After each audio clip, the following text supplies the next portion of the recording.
প্রতিরোধ করে তুলবে। সেজন্য এদের লাগামগুলো টেনে ধরুন।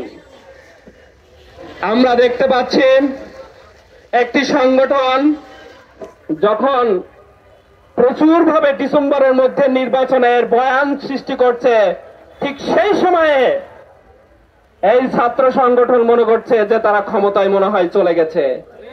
তারা ক্যাম্পাসগুলোতে এমন কোন নৈরাজ্যপূর্ণ কাজ নয়, সেই সব ধরনের নৈরাজ্যপূর্ণ কাজগুলো তারা আবার চালু করছে।